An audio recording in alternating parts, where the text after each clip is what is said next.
2, 3. All right. Good morning. Good morning, everybody out there. This is Khalid Nathan Aleem, and welcome to my Wednesday show where I look to take local vendors who are performing at a high level, and I bring them to you guys so we can speak with them, get into their why, get into their business, and see exactly why they do the things that they do. So today I have the honor of interviewing Ava Westfield of Arising Home Inspections. She is a female inspector, okay, which is rare in the field. And she's also a sister, so which is even rarer in the field. So I wanted to bring her on. I've worked with her plenty of times. She's awesome. And before we get into it, her information is scrolling down the bottom if you do want to reach out to her. So welcome, Ava. How are you? Hi, good morning. Thank you. I'm doing great. How are you this morning? Awesome. Thanks for coming in. Thanks for giving us your time. I know sometimes I call you and you're super busy, so I know you're super busy now. So true. But yeah, thanks for coming in. I appreciate it. No worries, no worries. So before we kind of get into it, we want to learn a little bit about you. You're from Philadelphia, right? Yes, born and raised. Okay, awesome. So as we mentioned, you're a home inspector. I guess, how did you get there? I guess, where'd you go to high school? Any college after that, or right into the work field? So yeah, actually, I went to Girls High for high school. In Girls High, I really didn't know what the heck I wanted to do when I left high school, but I did jump right into college. I went to Penn State for a few years, but I had to leave Penn State because of a health concern. And then I kind of was just trying to figure it out. I did eventually land a job at my sister's real estate brokerage. She was a real estate broker for 20 years. She has since stopped doing real estate. She's now in full-time ministry as a pastor. But I worked in her office religiously every day, doing conveyancing, doing admin work, and literally still didn't know much of anything about home inspection at all. Just would read inspection reports on my downtime. If I had any downtime, just reading through the reports, just because it was interesting to me. I had never seen a home inspection report. I didn't know anything about the home inspection process. I didn't know anything about buying a home. But for whatever reason, I gravitated to these reports. And so the home inspection companies, some of the leads for the home inspection companies would just sometimes stop by the office. I found myself asking them questions, like, what was up with that house? Tell me more about the electrical. Tell me more about the roof. Tell me, just asking different questions of things that intrigued me. And one inspector in particular, one day he just said, listen, why don't you just come out in the field with me? Why don't you see what it is that I do firsthand? Because you're always asking me questions. You obviously have some interest in this field. Just come on out in the field with me. He said, I just want you to see what I do. And so I accepted that offer. I went out in the field with him. One day, he said, I'm not going to teach you anything today. Just bring a notebook, just bring a pen, bring an open mind. And so during this was when you were a conveyancer.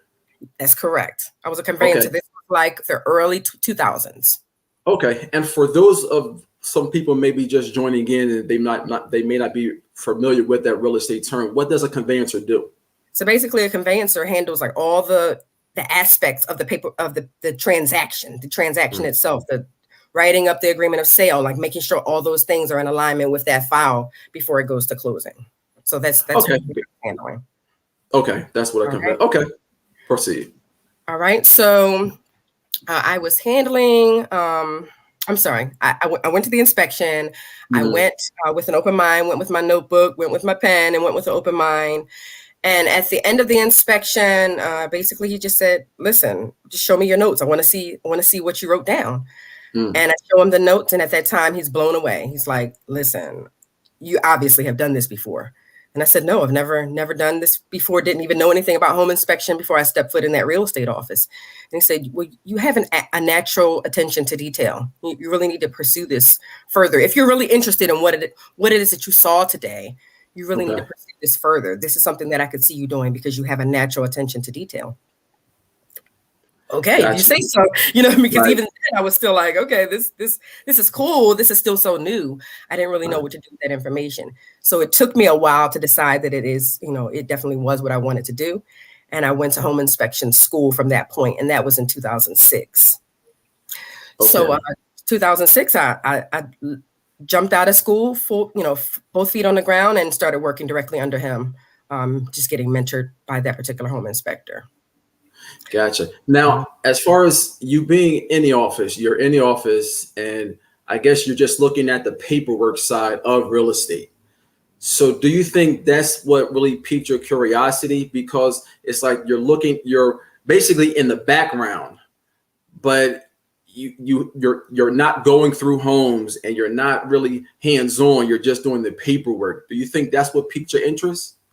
Well, initially, being a child, my father, so I'm the youngest of eight daughters, and my father would literally drive us around, me and a niece that's the same age as I am, because I have 7 older sisters, so a lot of their children are the same age as me, and so my niece, sure.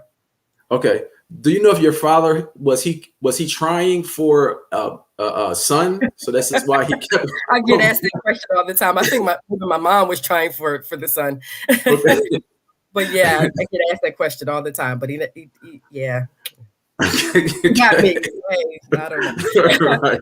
But yeah, so he would drive us around, especially during the holidays, and we would drive around to more affluent neighborhoods and just look at all the big houses and look at just the amazing, architecture. And so I fell in love with houses at a very early age. I felt, because I was always like, I'm going to live in a big house. It just made me like aspire to that. And so I already had that love kind of in the undercurrent, of who Ava is. And so when the home inspection piece kind of came in, it just felt like a good click. Maybe I won't live in the home, but at least I'll get to inspect them. And so when the opportunity came for me to be a home inspector, I think that's what kind of was the driving force behind it. Obviously, yeah, looking at real estate paperwork and looking at the whole piece of the puzzle as it came together in the real estate office, yes, naturally, that was also a factor in, what made me decide to go this route. Definitely. Gotcha. Now, did your sister pull you in? Like, okay, I got a job for you, or did you say, okay, yeah? You mean to work in her office? Yes.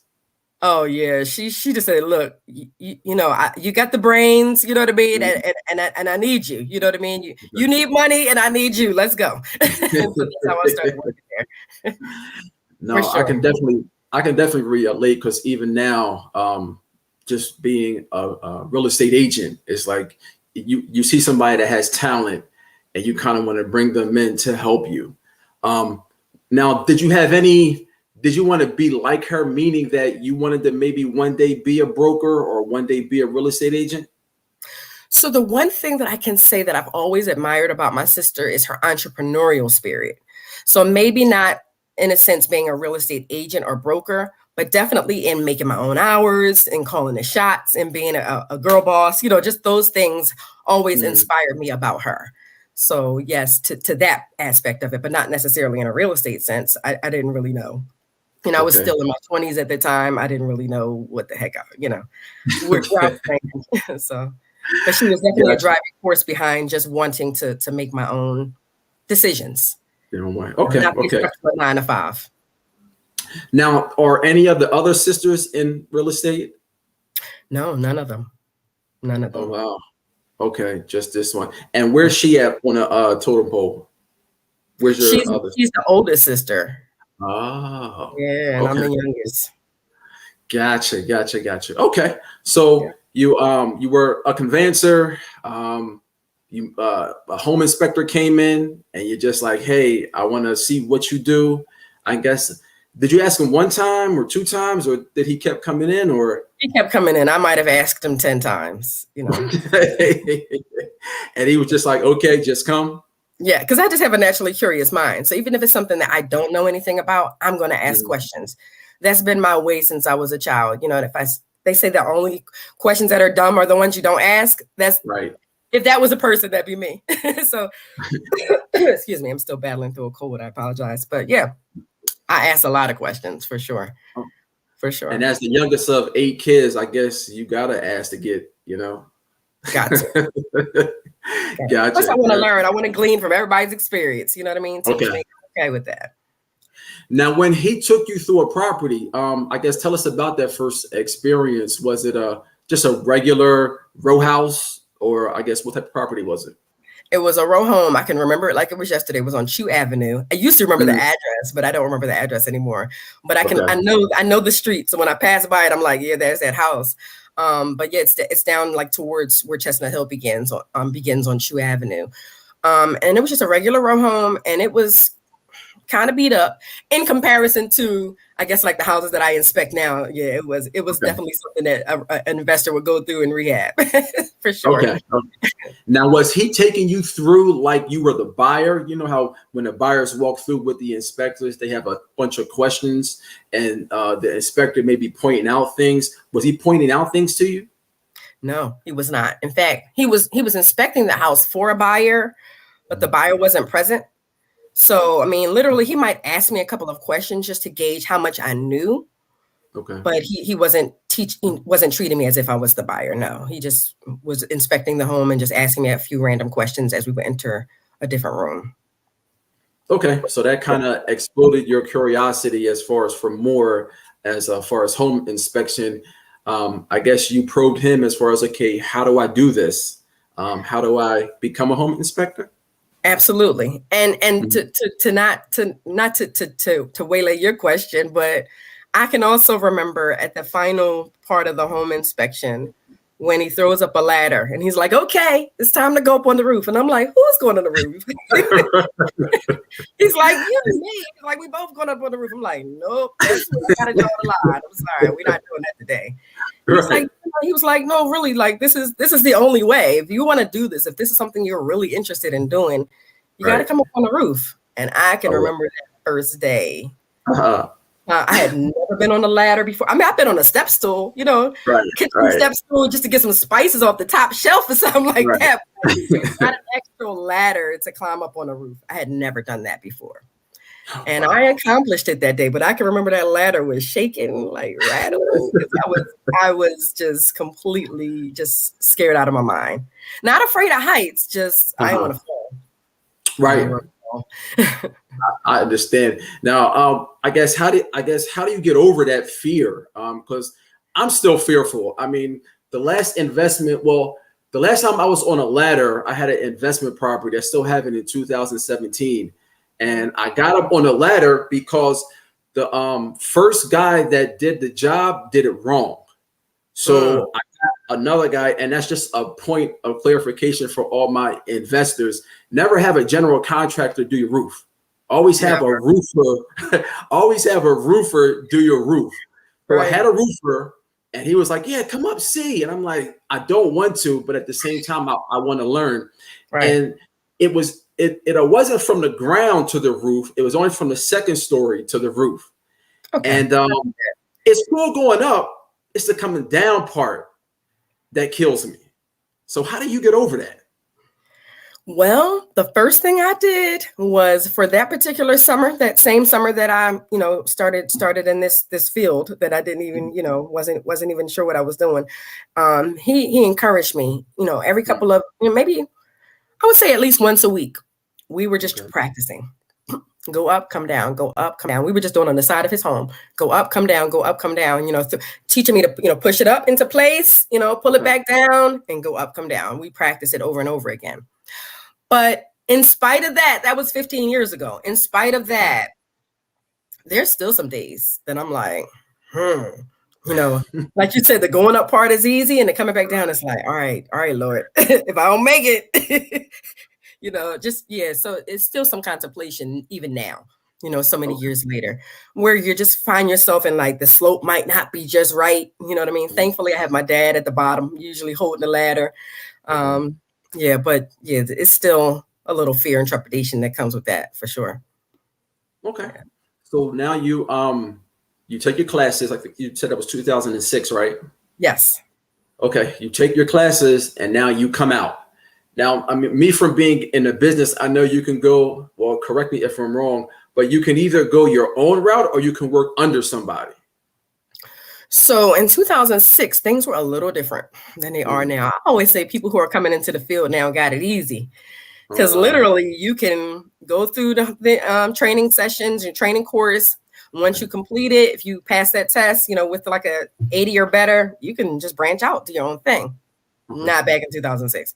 Back in 2006, you had to do 250 inspections under a certified inspector before they would even really label you as certified and ready to do your own thing. So that's what I had to do. Yeah. So it was I had to pay my dues, basically. Let's put it that way. Okay. Now, did you work under this same guy? So I worked under him for a period of time.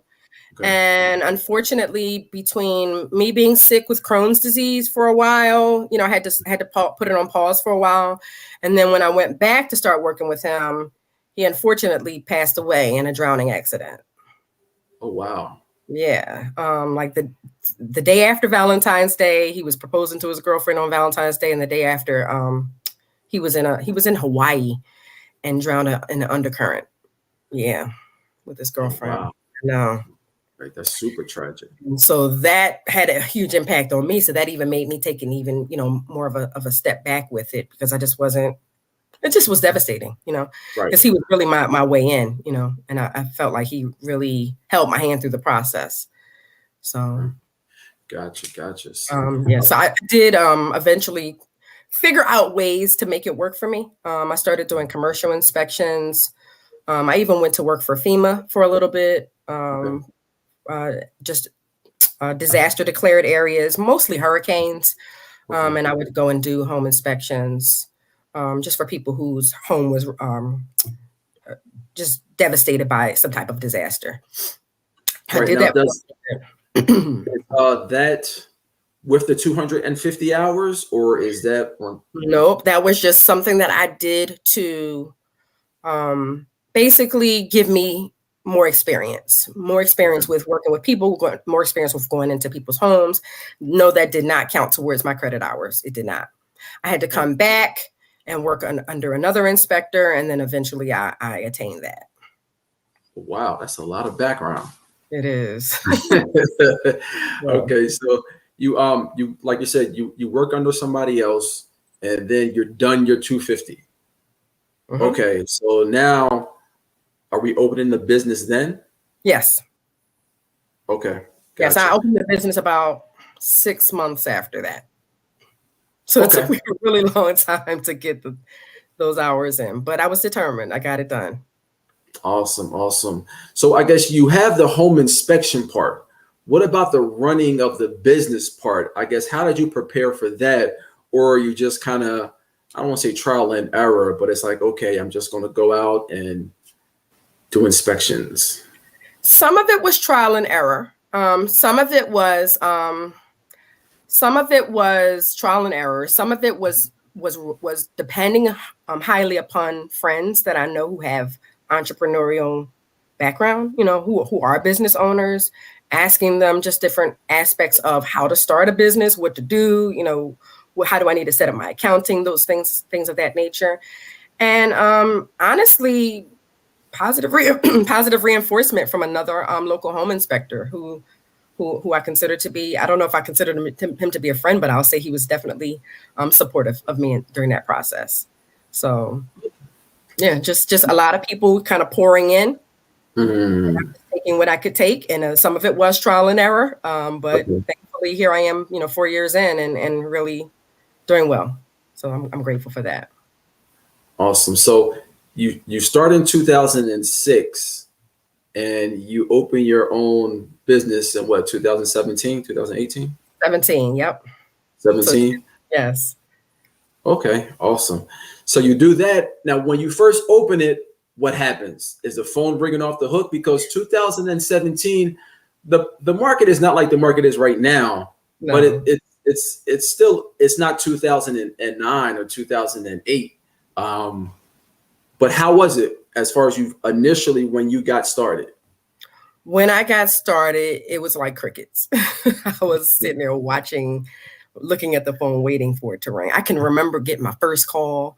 I was hyped. I called everybody. I was like, well, Mom, Dad, everybody. I got my first order. It was the best. It was all the way out in Schwenksville. I didn't care. Whoa. I was like, let's go. Yeah. You know where Schwenksville is. I was like, I don't care. We gonna go. And that's my first. I remember it like, well, obviously it wasn't that long ago, but I remember it like it was yesterday. And even after that, it took a while for the phone to ring regularly, for the phone, for it to be a normal thing for me to have a week full of orders. It took a while. It took a lot of pounding the pavement. It took a lot of going into real estate offices and just introducing myself. It took a lot of actually cold emailing, just cold email. Hey, I know I don't know you and you don't know me, but I'm a home inspector. I have, X amount of experience, just started a company, here's my information. Here's the company information. Give me a shot. And a lot of people did. A lot of people did. And I'm so happy that they took a chance, on me. So that's how I got to where I am. Like I said, pounding the pavements with candy bowls. Hey, offices, leaving cards, leaving brochures. I did a lot of that in the beginning. And I still had a respectable first year, but it was hard. It was so hard. Super grind. It was. No question. Now, is your company, you mentioned your father. Is it just you and your father? And is he an inspector or he just kind of helps you out? So it's just me and my father. We do have a team where we have a termite inspector and we do have a radon technician, but they are considered to be our just our third party team. It's just my father and I as far as the Rising Home Inspection umbrella. I do have a few people that I'm currently mentoring, but they're not like employees. They're just people who, who I'm mentoring, who do come on right along from time to time and assist. Excuse me. So, but yeah, as far as the inspection piece, it's just me and Mike, and that's my dad. He's not an inspector. To answer your question, I'm sorry. To answer your question, he's not an inspector. I asked him. I said, "Why don't you just take the course? Why don't you're with me every day? You know what I mean? You know everything that I know at this point. We've been together, working together for." He came like 2 months after I started the company, you know what I mean? So it's like, you've been with me every day, listening to my spiel every day. You can probably take that test without even really studying. And he's like, no, it's not really something I want to do on my own. I'm just here to support you. And I'm just like, okay, well enough. Right. And I mean, as a father myself, just to work with your daughter, just has to be something special where you get to see her every day and spend time with her and interact. So I know it's probably a special time every time y'all go to a home inspection. It is. It's like synergy. It's like synergy. It's like we're finishing each other's sentences now. You know what I mean? It's like we'll have, because everybody's wearing masks now. So it's like, we could just give each other a look and we'll just know instinctively. It could mean, all right, Dad, you're talking too much, like wrap it up. Or it could mean, all right, let's go in the basement, let's take this electric panel cover. It could mean anything, you know what I mean? It could, but we just have a certain synergy when we work together. It's amazing. And everyone can sense it and feel it, because at the end they're like, this is beautiful. Like you work with your dad, this is amazing. And so, you've seen it yourself. You met my dad. So, we work very well together. Beautiful. Absolutely beautiful. Is there any plans on bringing any more inspectors as far as growing the company in that form? Yes. I have gotten to the point now where initially, Khalid, I must admit, I was scared. I was scared to branch out because when I started this company, I literally just wanted to be like my sister. You know what I mean? Be my own boss, make my own hours, do what I needed to do, calling the shots. That was important to me. I never really thought about, well, what the heck happens when you're turning people away? What happens when you're telling people, I'm booked for the week and I don't have any slots? And they're like, what? But you're my go-to inspector. Who am I supposed to go to now? Right. That doesn't feel good. And it also doesn't feel good to turn away money, Right. And I was scared because of all the blood, sweat, and tears that I've put into this. And even the underlying parts of, the health challenges that I've gone through, all the things and the obstacles that I've had to encounter to get to this particular place. It's hard for me to say, okay, I've hired you and now I have these expectations of you to kind of carry that baton and to carry it with the same gusto that I put into it, you're not really going to find. Maybe I'm jaded into thinking that that type of person doesn't exist. I don't know. But it's still scary to say, all right, I'm giving you my business. I'm giving you my reputation. You know what I mean? Right. So when you go out there and you're representing me, I'm not following you. You know what I mean? So I have to trust you that you're going to be that person. You're going to be basically a clone of me. You're not going to find a clone of me because I'm out here really like, giving it 1,000% every single day. Right. But I at least want to find somebody who is the closest, semblance of that as possible. And I just haven't found that. So that's basically what I'm looking for. And so that's been the challenge. That's tough. You want to branch out. No, that's tough. A lot of entrepreneurs, they go through that because it's like we spend our whole career doing everything ourselves. And it's kind of hard to delegate because, like you said, your mind is always going. And it's just like, hey, I would do it like this. I would do it like this. And I would do it like this. What I've kind of learned, I guess, through my own trials and errors is kind of like you try to vent people as much as you can. And you try to train them as much as you can. And you just try to find like personalities. Have you ever did the DISC assessment?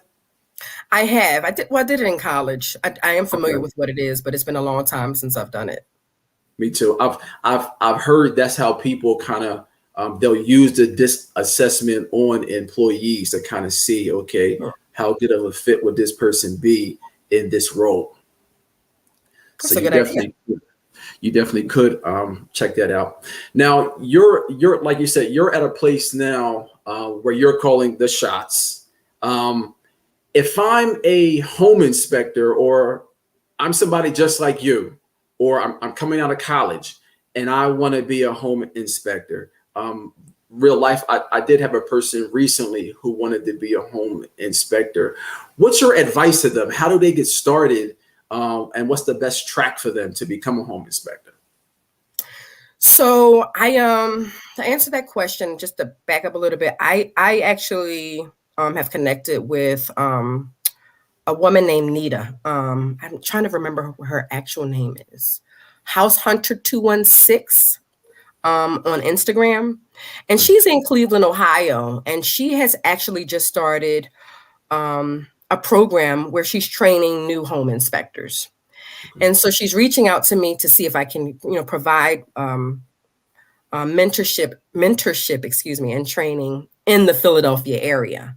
Just as like kind of a branch off of what she's doing in Cleveland, Ohio, because her service that she provides is virtual. And so you could learn from anywhere. And so I have linked up with two people that are in her class, who are actually in her most recent graduating class, which I believe they graduated about 2 months ago. And so both of them are like, hey, I want to learn under you. I want to do ride-alongs. And so both of them have come along, to work with me to do ride-alongs and see the inspection process up front. I don't think that the training piece of it is really adequate. You have to do some type of on-the-job training. You have to actually see, in person, some of the defects that are discussed in the course, course material.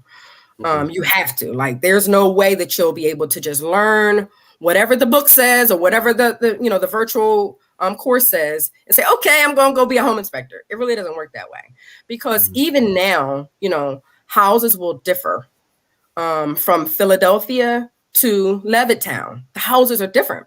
The heating systems are different. So if you're not aware of that, you'll get to a house and you'll be like, what the heck is this? It's houses that don't have water heaters. It's just the boiler is doing a double duty of heating your water and also heating your home. But if you're not aware of that and they don't teach that in the coursework, what are you going to do? You're going to be searching around the house looking for a water heater looking crazy. Right. So I think that it's really important to, find yourself a home inspector who's already out here doing it. And, try to do ride-alongs, try to do, to find a way to work with them directly. I think that's always the best first step. I also think, just reading, continuing education, even to some extent, YouTube, to some extent. I'm not saying rely on YouTube, but I think once you already have the foundation, excuse me, once you already have the foundation, you've already done the coursework, you've already passed the certification exam. I think just kind of keeping it fresh on your mind in whatever way that you can do that is always going to be, an asset. But I think just having that on the job training, there's nothing that beats that. Nothing. So find out. Just to dig a little bit more, I call you up. Hey, Ava, I'm interested in being a home inspector. Can I go out with you? Or when can I go out with you? I guess, would an inspector give that pause, or would it have to be more to it? Because I just see that you guys being so busy. It's like, all right, I don't want to have to do my job and explain what I'm doing to somebody else. So for me personally, my main concern right now is COVID. Okay. Because there's only a certain number of people that can be in a home at one time, especially if the house is occupied. Okay. And so with it already being me and my father, if I'm bringing somebody else, and then the buyer's coming, and the buyer want to bring their fiance, and the buyer wants to bring their agent, it's like, whoa, what up? There's too many people up in here. And then someone's gonna, call the listing agent. There's gonna be a whole thing. And furthermore, you don't really want to make people uncomfortable in their own home. Right. If it's a vacant home, it's it's less of a concern, but it's still a concern. Right. So that's my number one reason why I've kind of backed off from it a bit. If I know it's a situation where I can have the mentor out, and we can be safe without, dad being on premises, then I'll work it that way, where it's just me and the trainee. And that's worked out okay. But we've even since then had to scale that back just a little bit. Okay. When it wasn't, when COVID wasn't an issue, I didn't mind. I don't mind basically giving back to somebody what someone gave to me. I don't mind it. You know what I mean? But again, it was just that piece of what's going to happen once it's complete. Are you going to want to branch off and start your own company? That's always going to be in an inspector's mind. I don't care who you are. That's always going to be in an inspector's mind. Am I going to teach you something and then you're going to run off and, open up your own thing? So even with that in mind, I still, would not mind training someone when the conditions, were correct, when the conditions were optimal for that to happen. As far as other inspectors, I'm not sure what their policies are. But I just think that it's always a good idea to give back. I think it's always a good idea to reach down and pull somebody up who's in a position that you were once in. So right. Now, am I calling you before I do the 250 hours, or is that after? So there's no 250 hours anymore. It's just you take the course and you can take it through ICA or Internachi, or I think there's a couple other training courses out there. But those are the only two that I promote. Once you take the course, and I always say that it's better for me to teach you once you've already gone through the course. Okay. Because if I'm showing you something, you're going to have a whole lot of questions. It's going to take up a whole lot of time.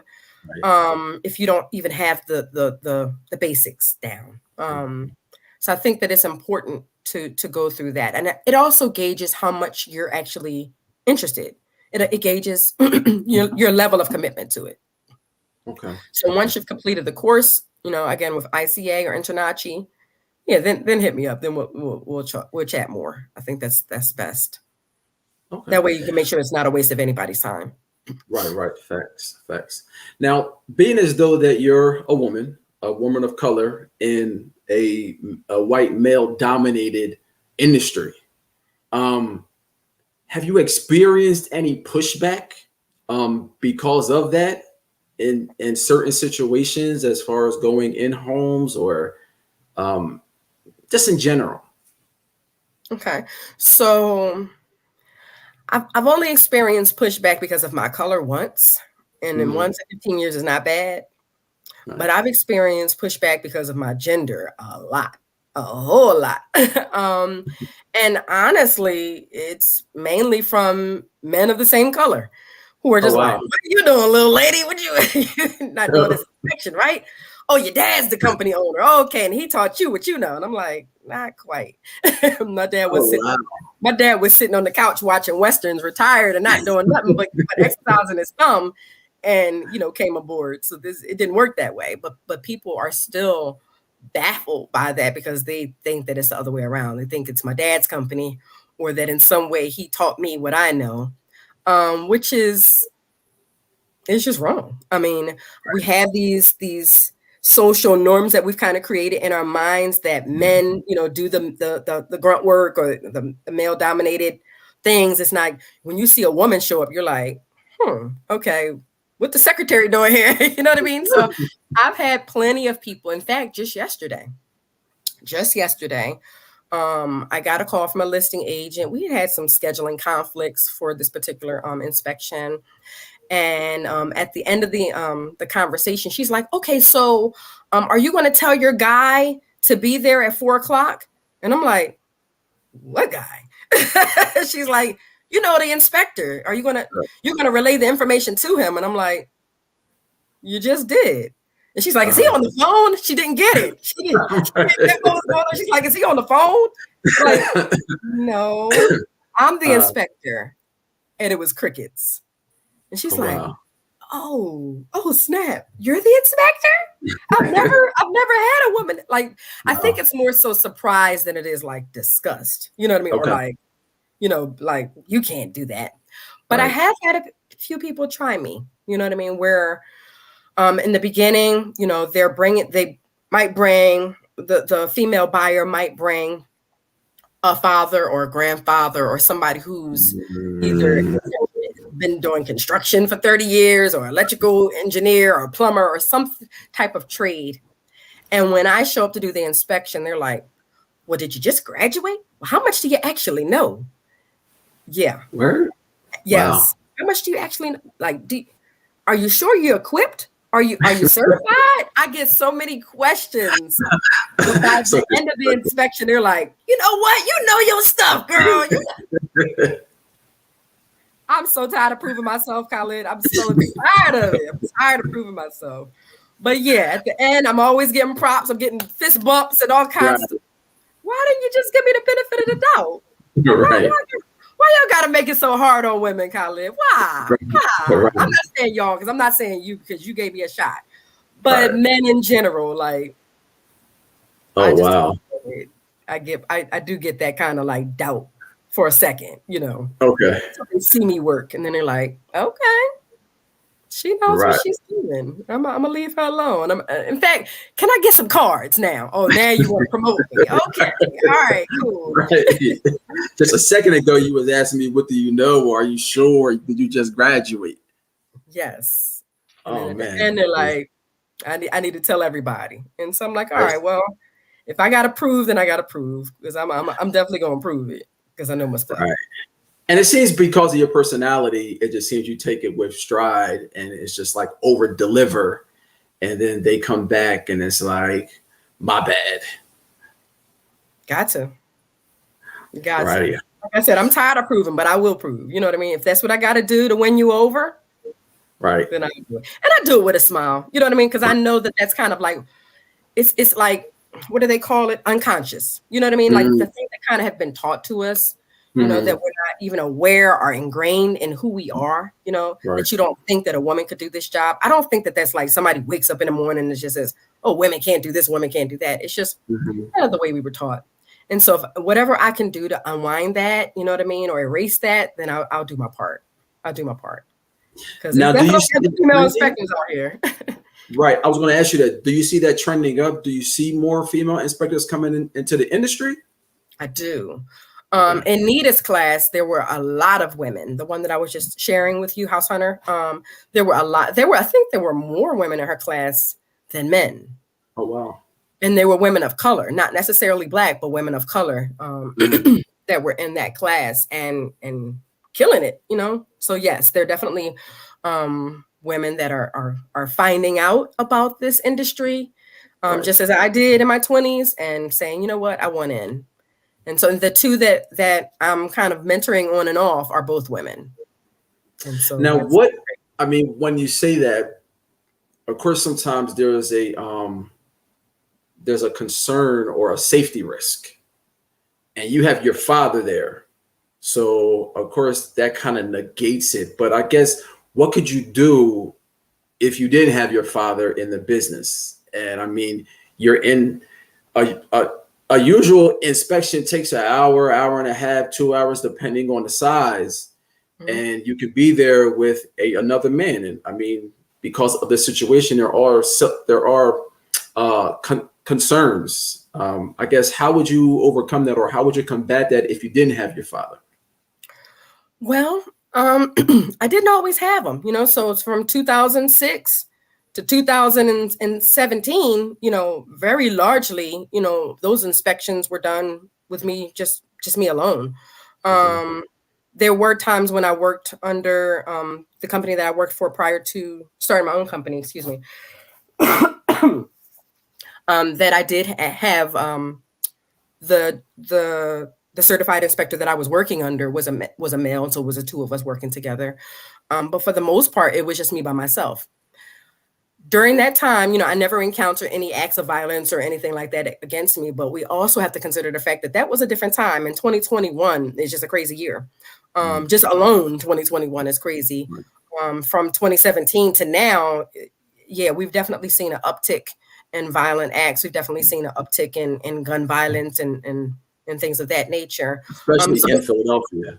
Especially in Philadelphia, exactly, right. Which is where I am.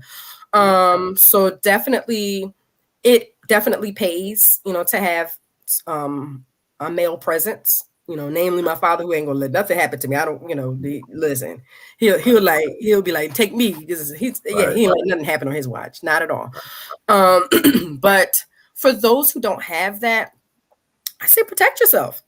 Protect yourself, whatever that means to you, whether that's a taser, a Pete, whatever you need to do, self-defense class, whatever you need to do to protect yourself, even if it's all of the above, do what you need to do legally, of course. But it's a crazy world out here. And even the people that we think are properly vetted, in the sense that, they've gone through the pre-approval process, they're working with an agent that you trust, you still don't know them. You still don't know who they are at their core. You know what I mean?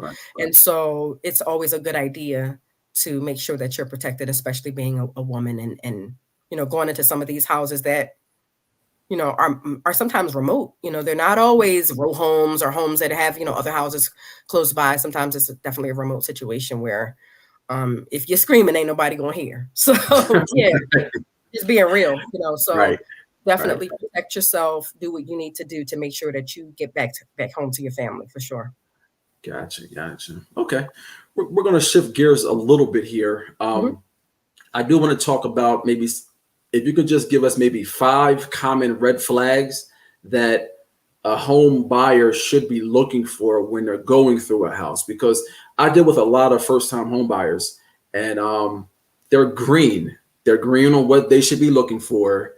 And what happens to a lot of them, before they go in, I tell them, look, an inspection is like a buffet. If you eat everything, you're going to get sick. Okay.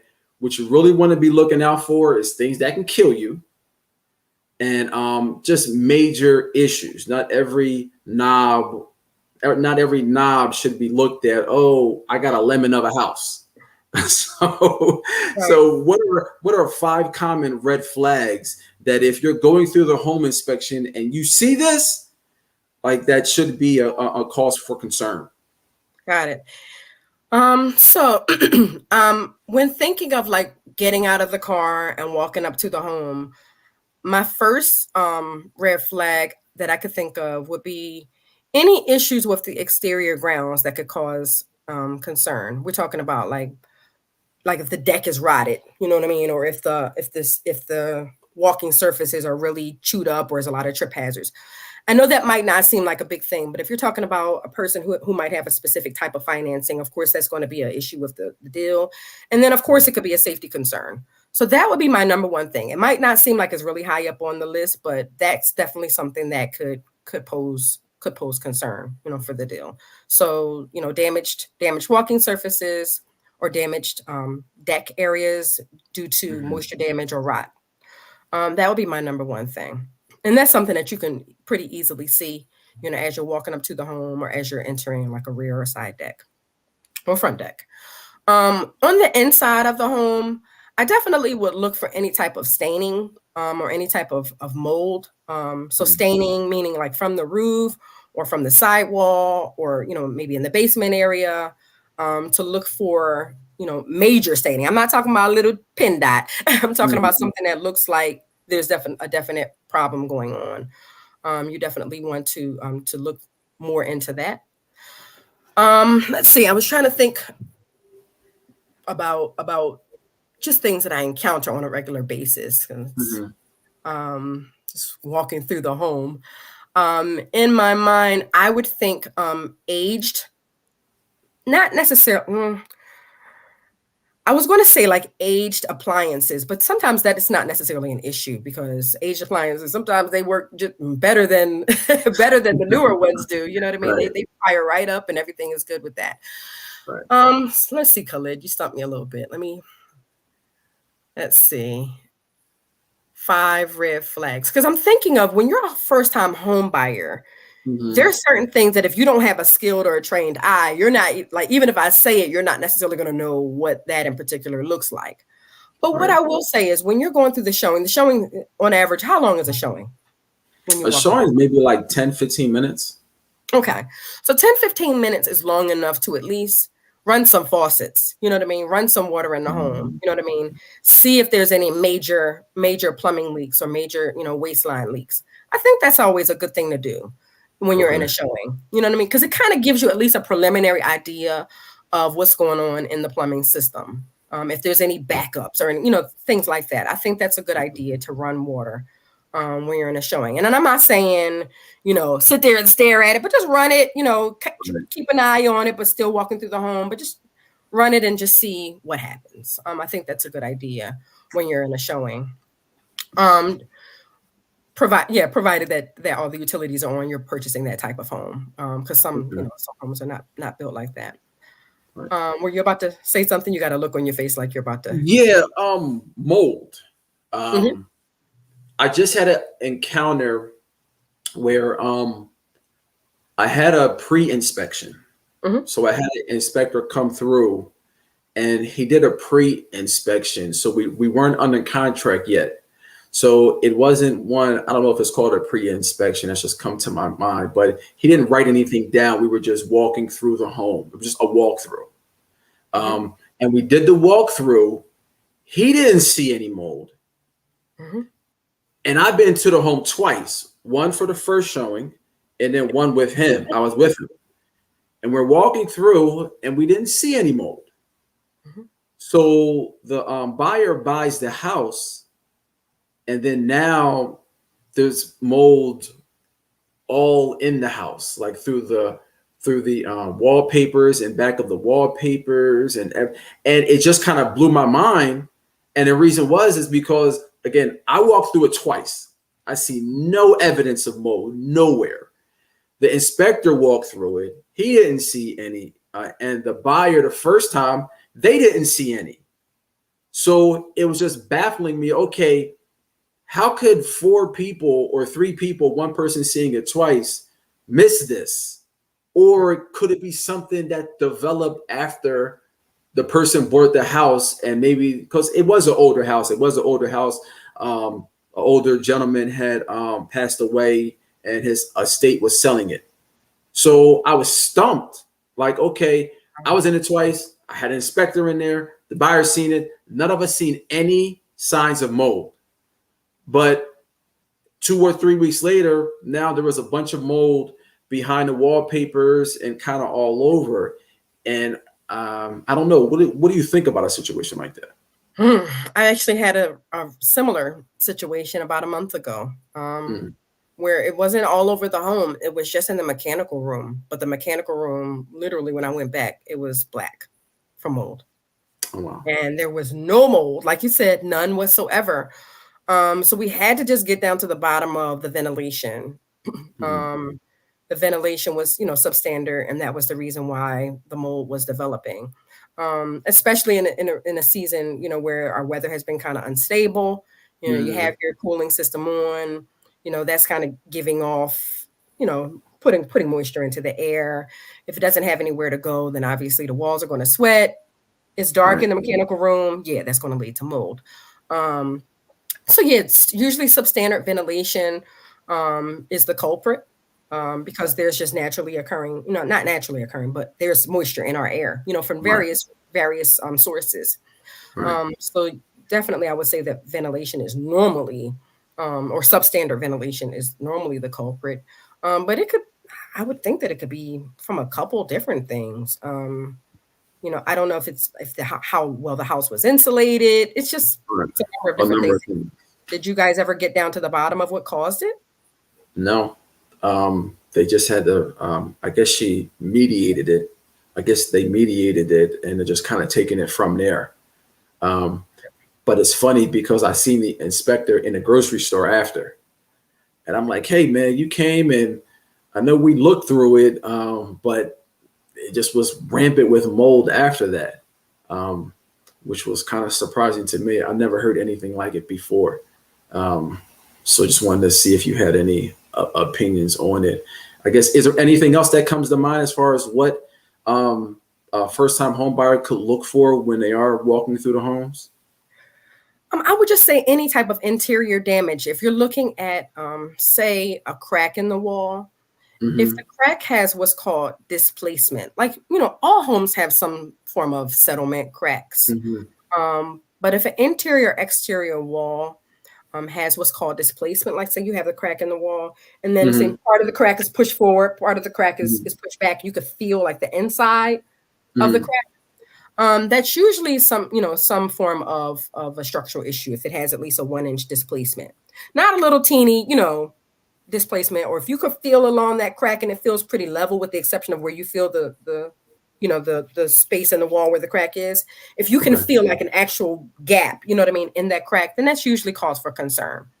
So that's definitely, I'm trying to think of things that you can actually see with the naked eye and without skill. That's kind of why you stumped me on that question, because if you don't have a skill set and you're not like pulling panels up, apart like a home inspector would, just as a potential buyer walking through the home, I was just trying to think of things that you could just see, and just know that that's potentially something that's wrong. And even then I wouldn't recommend running for the hills. If you like the house, at least still, that was the only concern, at least still have an inspector or person evaluate it and see just how major that is before you would say, no, that's not the home for me. So definitely look into it. And that's the reason to have a home inspection. I mean, a home inspection, a home inspector, because we aren't skilled. We aren't skilled inspectors.